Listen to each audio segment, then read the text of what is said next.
Alright, sorry if I sound very tired. I just woke up from a 40-minute power nap after finishing this 2,500 word script. Anyway, here, watch this Pizza Hut ad.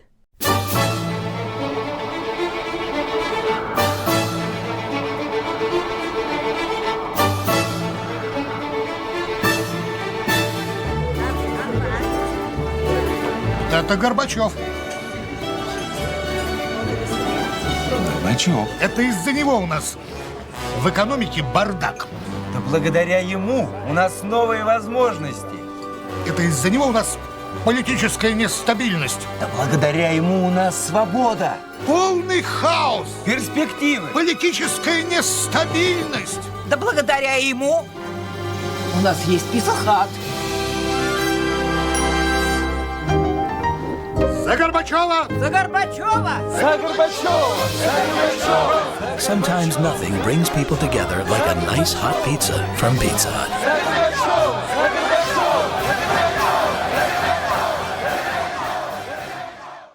Now, tell me, how did this make you feel? Did it make you feel good towards Gorbachev or bad? What are your thoughts on Gorbachev? In this video, we will look at the confusion and the reign of a very also confusing reformist.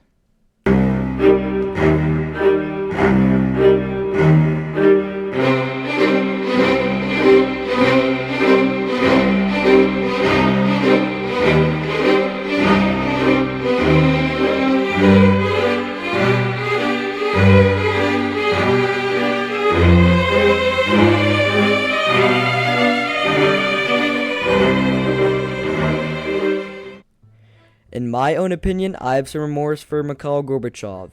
He tried to reform the Soviet Union, but made crucial mistakes, and being a very big fan of Chernobyl myself, this was a very favorable topic to me. It would be like trying to fix a totaled car. Gorbachev, in his early years of political prowess and work at the CPSU, or Communist Party of the Soviet Union, was at Stavropol and then Komsomol, trying to improve living conditions for the villages in the area, visiting them and establishing discussion circles for the peasant residents trying to gain social contacts. His daughter, Irina, was born in 1957. During the Khrushchev era and his de-Stalinization process, Gorbachev might have taken inspiration from Khrushchev and his reformist beliefs and spirit. He helped spread the anti-Stalinist messages in Stavropol, but he was approached by many people who saw Stalin as a savior and a hero. Gorbachev rose through the ranks of the local administration, and people saw him as politically reliable. In 1956, he was promoted to first secretary of the city of Komsomol, and in 1958, he was made deputy head of the Komsomol region, giving Better Home a 2-room flat. I know I said that wrong, but whatever. Let's keep going. He kept climbing the ranks of the local administration, and in 1961 he became the first secretary of the regional Komsomol, using his position to appoint women as city and district leaders. He would also attend the 22nd Congress of the CPSU in the same year. In 1963 he was promoted again to the personnel chief of the Region Party Agricultural Committee, and in 3 years later became first secretary of the Stavropol City Party organization. He contemplated leaving politics because of the Khrushchev reforms were being reversed or stalled. Sometimes Gorbachev contemplated leaving politics altogether to work in academia. In 1969, he was promoted to a deputy of Supreme Soviet of the Soviet Union and was made a member of the Standing Commission of the Protection of the Environment of the Soviet. God, that's a long name. Anyway, in the same year, he was part of a delegation sent to Czechoslovakia after the Prague Spring, and saw that people were very unwelcoming. As a regional leader, Gorbachev's task was to raise agricultural production levels, a task that was difficult from the droughts of 1975. Okay. I'm just gonna skip over that, I guess. 1975 and the 76. He oversaw the expansion of irrigation and the construction of the Great Stavropol Canal. for overseeing a record grain harvest in the Opatsky region district. And in March 1972, he was awarded the Order of the October Revolution by Brezhnev for the action, and he praised Brezhnev. In November of 1978, Gorbachev was appointed as the secretary of the Central Committee, and his appointment was unanimously accepted by the committee. To fill the position, he and his family moved to Moscow. As part of the political elite, they were given cooks, servants, bodyguards, and secretaries. With his new position, he worked 12 to 16-hour days at work, but he also liked to visit the Moscow museums and theaters. Gorbachev was appointed to the General Committee's Secretariat for Agriculture as the 25th term. The recent harvests were poor due to weather conditions, and the country had to import grain. He had concerns about the Soviet Union's agricultural management, seeing it as overly centralized and requiring more bottom-up decision-making, raising these points in his speech at the Central Committee plenum in 1978. In 1979, the Soviet Union sent troops to neighboring Afghanistan to support their Soviet-aligned government, and Gorbachev thought it was a mistake. In 1980, he endorsed Soviet calls to Poland's Marxist-Leninist government to crack down on internal dissent. He was then promoted to a full member of the Politburo, also the 25th term. After Brezhnev's death in 1982, Andropov succeeded him, as the General Secretary of the Communist Party, the quote-unquote leader of the Soviet Union. Gorbachev was enthusiastic about his appointment, but Gorbachev hoped he would introduce liberalizing reforms. Gorbachev became his close ally in the Politburo, and Andropov encouraged Gorbachev to chair Politburo meetings and expand policy areas to more than agriculture, preparing him for higher future office. In February of 1984, Andropov died on his deathbed, indicating that he wanted Gorbachev to succeed him, but still many in the Central Committee thought he was too young and inexperienced, so they appointed Konstantin Chernenko instead, but he was in very poor health. Chernenko was sometimes too sick to chair Politburo meetings, and Gorbachev had to step in at the last second. Gorbachev at the time would make speeches saying that the party needed reform. In April of 1984, Gorbachev was appointed chair of foreign affairs at the highest organ of state authority in the Soviet Union, or the Supreme Soviet of the Soviet Union. In December of that year, he would meet with the Prime Minister of the United Kingdom by request. She was aware of... my brain just clogged, sorry.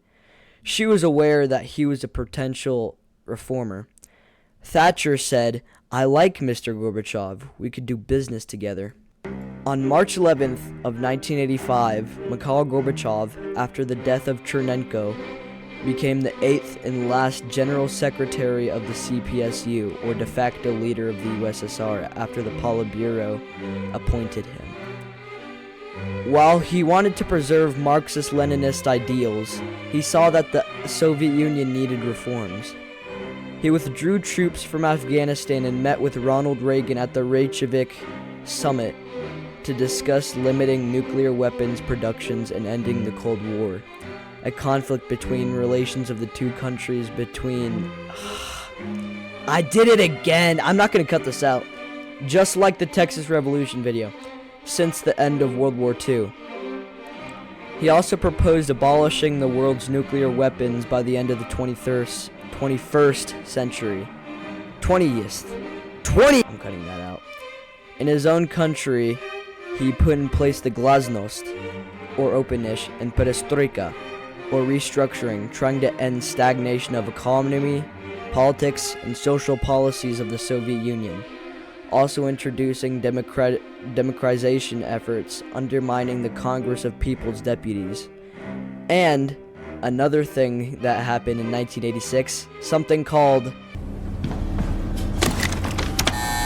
Explosion.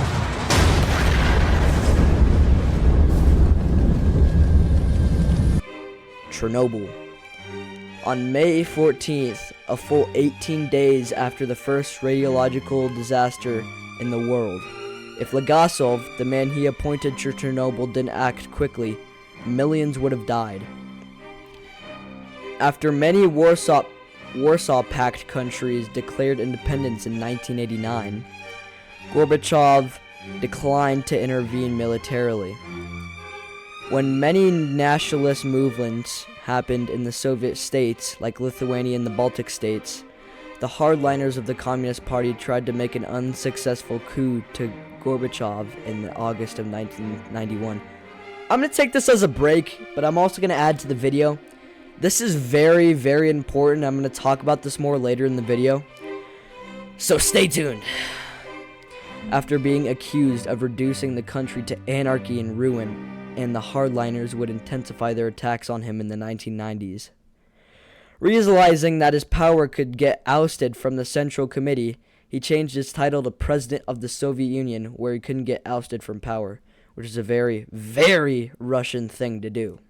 He decided that an election should be held by the Congress of the People's Deputies. He chose it over a public vote because, of course, he was scared that he was going to lose it, but a poll showed he was still the most popular politician in the country. In March, they held the first and only Soviet election, where Gorbachev was the only candidate, and won in a landslide, becoming the only president of the Soviet Union. A new presidential council replaced the Politburo, but faced challenges from an alliance of liberalizers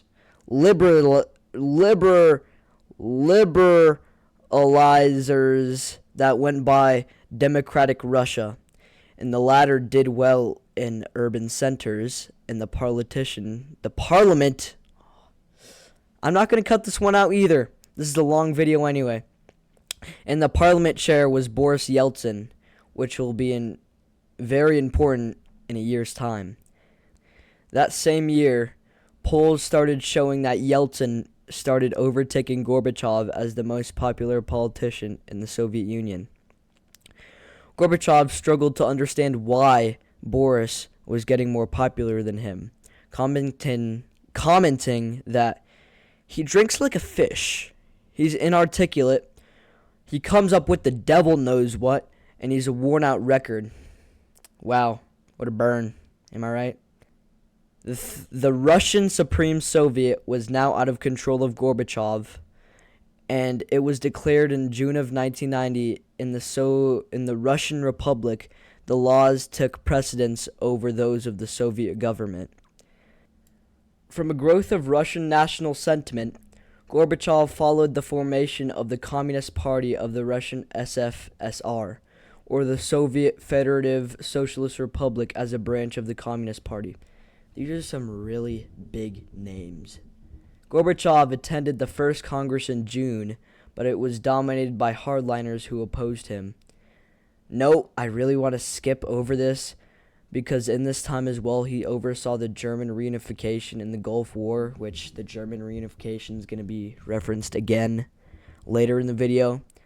I just want to talk about Gorbachev and the Soviet Union in this video. Maybe I'll make a remaster of it, and it'll be different. After the 28th Congress in July of 1990, the hardliners criticized the reformists, but Gorbachev was elected party leader again. Trying to make a compromise, Gorbachev made a team with him and Yeltsin's advisors to reform the government, and what came out was the 500 Days program, which called for decentralization and privatization. And Yeltsin, I'm not going to cut this out either, you know what? Introduced it to the Russian Supreme Soviet, which backed it. By mid-November, the press was pushing for Gorbachev to resign and portray... Yeah, the tiredness is really getting to me on this one. And trying to predict civil war. In the same month, he announced an 8-point program with governmental reforms and the abolition of the Presidential Council. By now, Gorbachev was isolated by his many former close allies. From growing dissent in the Baltics, Gorbachev demanded that the Lithuanian Supreme Council get rid of their pro-independence reforms, and Soviet troops would seize buildings in Vilnius and kill protesters in January of 1991, where 15 were killed. A referendum because of this brought 76.4% in the favor of continued federalization, where the 6 rebellious republics did not take place in. In August, Gorbachev holidayed in the Crimean, in which, during the 2 weeks that he went on holiday, a group of senior Communist Party members would launch a coup. The coup demanded that Gorbachev declared a state of emergency, but Gorbachev refused, and he was put under house arrest in his holiday home. The coup plotters I'm going to cut this one out. You know what? Publicly announced that Gorbachev was ill, and the vice president, Yanayev, would take care of the country. Yeltsin entered the White House in Moscow, not the one in D.C. Protesters prevented troops from arresting him. In front of the building, Yeltsin would stand on top of a tank, gave a speech condemning the coup. The coup would shortly end, lacking support. Gorbachev would shortly return to Moscow, thanking Yeltsin. In the next 2 days, he would resign as General Secretary of the Soviet Union. After the coup, the communist rule in the Soviet Union would end. Gorbachev planned for a union, but had met opposition into the continuation of a federal state, where Yeltsin vetoed any idea of a central state, favoring a confederation with little centralism. Only Kazakhstan and Kyrgyzstan, I guess, supported Gorbachev in his idea. Without Gorbachev knowing, Yeltsin had met with the Ukrainian President Kravchuk and the Belarusian President Stanislav Shushkevich in the Belovezha forest. I'm trying my best here, I'm going to be honest. And signed the Belovezha Accords, which declared the Soviet Union had ceased to exist and the Commonwealth of Independent States would succeed it. Gorbachev only knew it when Shushkevich told him, and Gorbachev was furious at this. He desperately looked on an opportunity to preserve the Soviet Union, but failed. On the 9th of December, he issued a statement calling the new agreement illegal and dangerous. By the end of the year, the Soviet Union was officially dismantled. In a deal with Yeltsin, he would call him to announce his resignation as the role of the Soviet president and commander-in-chief on the 25th of December, vacating the Kremlin on the 29th. He gave his last speech in the Kremlin, saying, "I hereby kill..." He didn't say this. I swear. I'm just messing up. I hereby discontinue my activities at the post of President of the Soviet Union of Socialist Republics. Yeah, he totally said it like that. He had expressed regret for the breakup, but cited what he saw as achievements for his administration: political and religious freedom, and the end of totalitarianism, and the introduction of democracy and market economy, and the end of the Civil War. After the Soviet Union, he would switch his focus to the establishment of his foundation, the Gorbachev Foundation, in 1992, raising money by touring the U.S. Also after the Soviet Union, he had very different opinions on him. People in Russia really disliked him, but people in the West saw him as a hero for his reforms. God, I just lost my place. Being welcomed warmly in places like the U.S. or Germany. In July of 1999, Raisa, his wife, was diagnosed with leukemia and was transferred to a cancer center in Germany and died in September, where his daughter Irina and Gorbachev attended. In the 1996 election, he didn't expect to win outright, but he participated, toured Russia, and meeting with many anti-Gorbachev protesters and pro-Yeltsin officials tried to ban local media coverage. Ultimately, Gorbachev came in 7th, winning 0.5% of the votes. And if you were wondering, Yeltsin won. In 1999, Yeltsin resigned and Putin took power. Initially, Gorbachev supported him, seeing as an anti-Yeltsin figure, parsing the new government in 2002. He believed Putin was a committed Democrat who tried to use a certain dose of authoritarianism. He merged his party with the Social Democratic Party of Russia, but it didn't gain traction with the voters. He resigned as party leader in 2004. Gorbachev was critical of the U.S. hostility to Putin, arguing that the U.S. government doesn't want Russia to rise as a global power and wanted to be the sole superpower. Gorbachev was critical of the U.S. policy after the Cold War as well, arguing that the West wanted to turn Russia into some kind of backwater. He rejected that the U.S. won the Cold War, saying that both sides cooperated to end the conflict. In 2009, he had met with Barack Obama to reset the strained Russian relations with the U.S. Over the years, he would work on trying to repair U.S. and Russian relations, earning the Order of St. Andrew the Estoppel the first called. In 2022, before his death, Gorbachev, by word of his close friend, said he was very upset to find out that Putin started an invasion of Ukraine, stating that Putin destroyed his life's work and called for an early cessation to hostilities and immediately start peace negotiations. In the Central Clinical Hospital in Moscow, on the 30th of August, Gorbachev would die from severe and prolonged illness, reportedly from kidney ailment and diabetes, at the age of 91.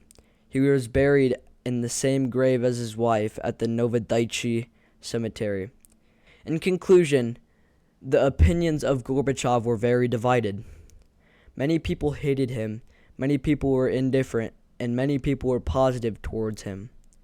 In a report in 2017, 46% of Russians had a negative opinion, 30% were indifferent, and only 15% were positive towards him. But the West saw him as a great statesman and reformist, sometimes even the greatest, with Time, yes, the dudes that make Time magazine, naming him as the man of the decade. His supporters saw him as a reformist and tried to modernize the Soviet Union. In my own opinion, I think Gorbachev was definitely not your average Soviet leader and did really try to revolutionize the Soviet Union at the same time with his reforms.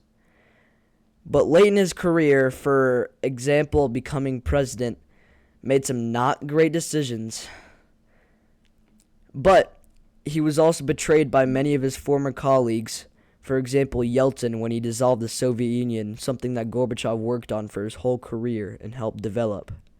I felt very passionate about making this project, especially because I've been obsessed with Chernobyl since I was a little kid, and now having the opportunity to study Gorbachev more than I ever could beforehand, so I could make this video. But I also learned many things about him. Overall, I do think he was the best Soviet leader, even though it led to the collapse of the country as well. This video also took the longest. I'm reading it right now. The script is literally 2,685 words long. Anyway, this was Gorbachev. See you next week with another probably fat video. Might be about Africa. Shh. Alright.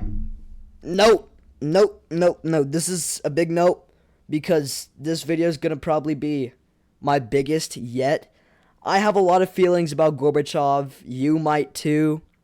I really learned a lot of things about making this video, but I'm making this at 1:48, recording this right now, and I am really, really tired, and I made this in a rush because I'm going to an event today at like 5 p.m., and I really needed to finish this by this weekend. So, I hope you enjoyed the video. I hope you like it. I'm gonna polish it a lot better when this is over. Anyway, see ya.